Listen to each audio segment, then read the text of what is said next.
Red టీవీలో మీ వ్యాపార ప్రకటనల కోసం ఈ నంబర్ ని సంప్రదించండి 6281747728. నమస్తే. ప్రస్తుతం మనతో పాటు సీనియర్ జర్నలిస్ట్ దాము బాలాజీ ఉన్నారు. ఆయనతో మాట్లాడదాం. నమస్తే సార్.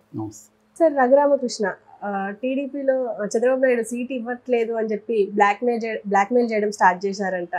అసలు ఎందుకు ఇలా చేస్తే ఇస్తారా సీట్? నిన్న దాదాపు ఒక 1 అవర్ పైన ఆయన ఒక ఛానల్కి ఇంటర్వ్యూ ఇచ్చారు. నిజానికి ఆ ఛానల్ తెలుగుదేశానికి సానుకూలంగా ఉండే ఛానలే. మరి వాళ్ళు అంతసేపు ఆయనతో ఎందుకు ఇచ్చారు, తెలుగుదేశాన్ని ఆయన బ్లాక్మెయిల్ చేస్తే కూడా ఎందుకు సైలెంట్గా ఉన్నారు తెలియదు, కానీ మొత్తానికి ఆయన ఇచ్చారు. అది ఇప్పుడు వైరల్ అయింది.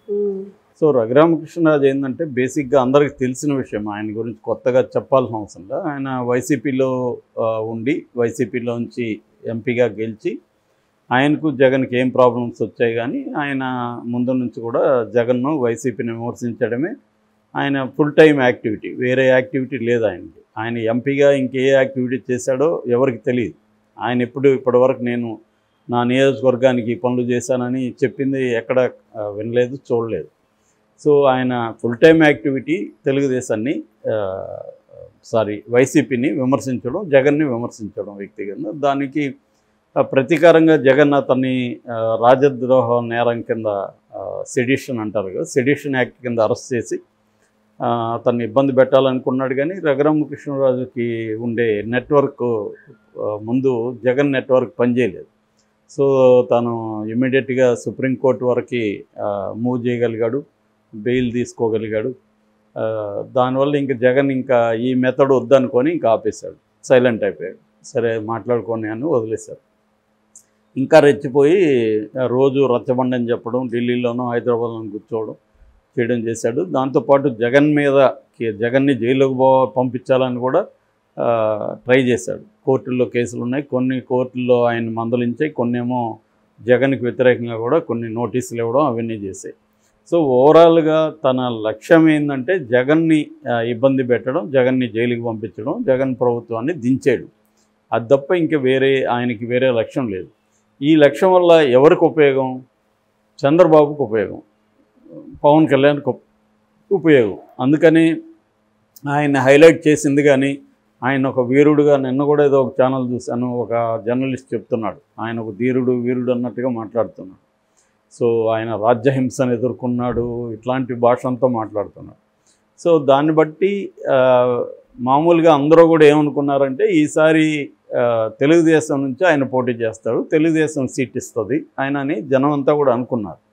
ఎందుకు ఆయన ఈ 4 ఏళ్లుగా జగన్ని ఆయన విమర్శించినట్టుగా తెలుగుదేశంలో కూడా ఎవరు అంత కన్సిస్టెంట్గా ఎవరు చేయలే. ఈయనకు దాదాపు డైలీ ఇదే పని. అట్లా ఉన్నప్పుడు నేచురల్గా ఎవరికి ఉపయోగం? తెలుగుదేశానికి. కాబట్టి తెలుగుదేశం వాళ్ళే అతన్ని ప్రమోట్ చేస్తున్నారు, కాబట్టి తెలుగుదేశం వాళ్ళు ఇస్తున్నారు అనుకున్నారు. ఆయన కూడా ఏం చెప్పాడు, నేను అది కూడా కోర్టు ద్వారా సంక్రాంతి టైంలో కోర్టు ద్వారా పర్మిషన్ తీసుకొని జగన్ నన్ను అరెస్ట్ చేయొద్దని చెప్పండి, నేను నా నియోజకవర్గానికి వెళ్తానని చెప్పి వెళ్ళాడు. సంక్రాంతి చేశాడు, మళ్ళీ వచ్చేసాడు. అక్కడేమి ఉండే ఆయన పోరాటం కూడా ఏమి లేదు. సో వచ్చేసిన తర్వాత ఆయన అనేకసార్లు అనౌన్స్ చేశాడు. ఆ మధ్య జెండా సభ జరిగింది తెలుగు సేన, అప్పుడు తాడేపల్లిగూడెంలో. అప్పుడు కూడా చంద్రబాబు, పవన్ కళ్యాణ్ ఎదురుగానే ఆయన అనౌన్స్ చేశాడు, నేను పోటీ చేస్తున్నాను, అది కూడా కూటమి నుంచే చేస్తున్నాను. ఫైనల్గా ఏమైంది? ఆ సీటు, నరసాపురం సీటు బీజేపీకి వెళ్ళింది. బీజేపీకి వెళ్ళినప్పుడు కూడా ఈయన బీజేపీ నుంచే ఇస్తారు అని అందరూ అనుకున్నారు. ఎందుకంటే కూటమి అంతా ఒకటే కదా, బీజేపీ నుంచి ఇస్తారేమో, అందుకని తెలుగుదేశం కూడా ఈ సీటును బీజేపీకి ఇచ్చింది అనేది అందరూ అనుకున్నారు. కానీ ఆశ్చర్యకరంగా అక్కడ శ్రీనివాస్ వర్మని పెట్టారు. సో దాంతో ఒకసారిగా జనం అందరూ కూడా షాక్ అయ్యారు, ఏంటిది ఈయనకి ఇవ్వలేకపోయారని. దాంతో ఆయన ఒక వీడియో చేశాడు, నాకు టికెట్ రానియకుండా జగన్ అడ్డుపడ్డాడు, జగన్ తన బీజేపీలో తన మనిషి అయిన సోము వీర్రాజు ద్వారా నాకు టికెట్ రాకుండా చేశాడు అనేది ఆరోపించాడు. దాంతో అందరికీ రకరకాల డౌట్లు వచ్చాయి. ఒకటేంటంటే జగన్ బలవంతుడా, కూటమిలో చంద్రబాబు బలవంతుడా? కూటమి ఎవరితో? బీజేపీ పొత్తు ఎవరితో? జగన్తోనా, చంద్రబాబుతోనా?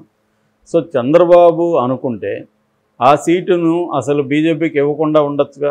లేదు, నేను రఘురామకృష్ణరాజుకి ఇవ్వాలి, ఈ సీటు బదులు మీరు ఇంకేదన్నా అడగండి అని చెప్పొచ్చు కదా ఆయన. అట్లా మిగతా విషయాల్లో చెప్పున్నాడు కదా ఆయన, ఇదెందుకు చెప్పలేదు అనేది ఒక ప్రశ్న. లేదా మీరు ఇచ్చేటప్పుడే మీకు ఇవ్వడానికి నాకు అభ్యంతరం లేదు, బట్ రఘురామకృష్ణరాజుని మీ పార్టీలోకి తీసుకొని అక్కడ టికెట్ ఇస్తానంటే మీకు ఇస్తానని అటువంటి కండిషన్ అన్నా చంద్రబాబు పెట్టిండు. సో ఎందుకు పెట్టలేదు చంద్రబాబు అనేది అందరికీ వచ్చిన డౌటు. అట్లా పెడితే కూడా బీజేపీ ఉల్లంఘించిందా అంటే, చంద్రబాబు ఏమో కండిషన్ పెట్టే ఇచ్చాడు, అయినా బీజేపీ అది ఫాలో కాలేదు.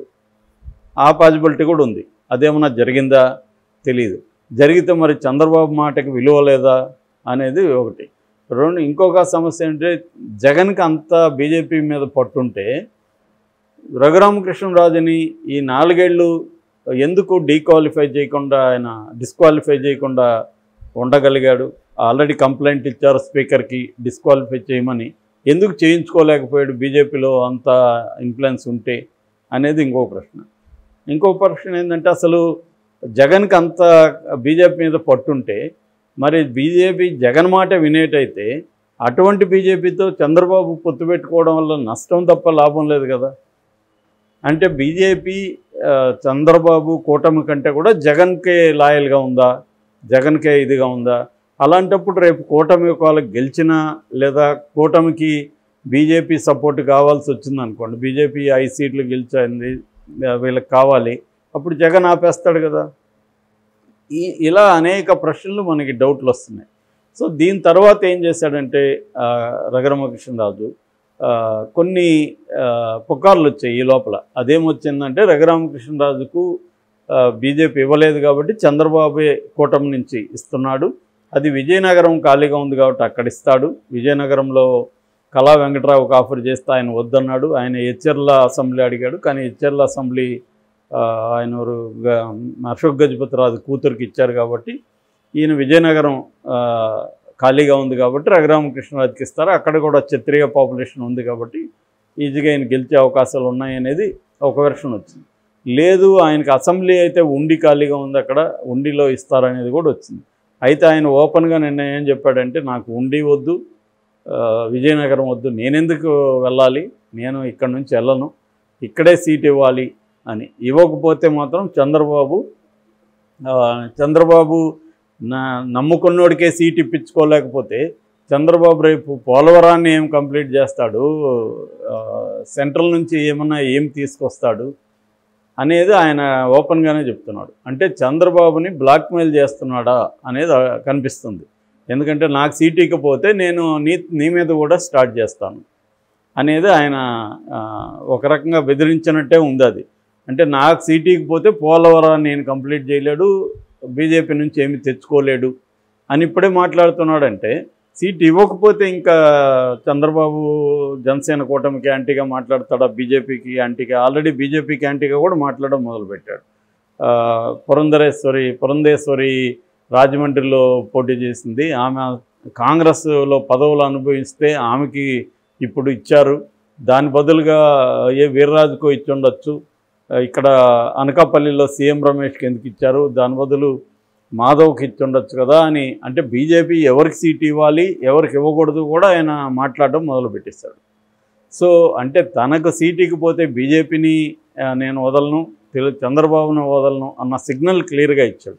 మరి ఇప్పుడు చంద్రబాబు కానీ ఇతనికి ఇస్తే భయపడిస్తా ఉన్నాడు అనేది ఒకటి వస్తుంది. ఒకవేళ ఇస్తే ఇవ్వడానికి కూడా అది లేదు. అంటే చంద్రబాబు ఇప్పుడు బీజేపీని బెదిరించో బతిమలాడో అక్కడ ఉన్న సీటుని ఆల్రెడీ శ్రీనివాసరాజుకి ఇచ్చిన నర్సాపురం సీట్ని లాక్కొని ఈయనకి ఇవ్వాలి, అది ఇప్పుడు కండిషన్. మరి ఇది సాధ్యమా అనేది తెలియదు. సాధ్యం అవ్వాలంటే చంద్రబాబు భయపడాలి, ఈయనకి చంద్రబాబు భయపడాలి ఒక కండిషను. రెండోది ఈ చంద్రబాబు బీజేపీని ఒప్పించగలగాలి. మరి ఇంతకుముందు జగన్ మాటిని ఆయనకి సీట్ ఇకపోతే బీజేపీ ఇప్పుడు చంద్రబాబు మాటిని మళ్ళీ ఇస్తుందా? ఇదంతా ఇంత గందరగోళంగా ఉంది కూటమిలో. అంటే ఇప్పుడు ఈయన చాలా ఇంపార్టెంట్ ప్రశ్నలు రైజ్ చేశాడు యాక్చువల్గా రఘురామకృష్ణరాజు లేపిన ప్రశ్నలు కొన్ని న్యాయమైనవి కూడా. ఎందుకంటే ఆయన ఇప్పటి వరకు జగన్ మీద పోరాడాడంటే అది ఒక రకంగా చంద్రబాబు అండ చూసుకొని, చంద్రబాబు మీడియా అండ చూసుకొని, మీడియా విపరీతంగా ఆయనకి అండదండలు నిలబడింది. అప్పుడు ఆయన అరెస్ట్ చేసినప్పుడు కూడా చంద్రబాబు హెల్ప్ చేశాడని చెప్తారు. తనకున్న న్యాయ వ్యవస్థలో తనకున్న పట్టుని ఉపయోగించుకున్నాడు అని చెప్తారు. సో ఇలా ఉన్నప్పుడు మరి ఇప్పుడు ఆయనకి టికెట్ ఇవ్వాల్సిన మోరల్ రెస్పాన్సిబిలిటీ చంద్రబాబుదే కదా. చంద్రబాబు ఎందుకు ఇవ్వలేదు అనేది అందరికి కూడా ఉన్న డౌట్. ఇంకొంతమంది ఏమంటున్నారంటే చంద్రబాబు సంగతి తెలిసి కూడా నిన్ను కూడా నమ్మంటున్నాడు చంద్రబాబుని. Chandrababu use and throw guy. Already Undavalli శ్రీదేవికి ఏం చేశాడు, మాట ఇచ్చాడు, వదిలేశాడు. ఆమె వెన్నుపోటు కత్తి పెట్టి ఆమె రాజకీయాలు ఎలా ఉంటాయో తెలిసిందనింది. మేకపాటి చంద్రశేఖర్ రెడ్డికి ఇవ్వలేదు, రెబల్గా వచ్చిన వాళ్ళకి. సో తనకి ఉపయోగపడతారనుకుంటే ఉపయోగించుకుంటాడు, అయినా వదిలేస్తాడని చెప్తున్నారు.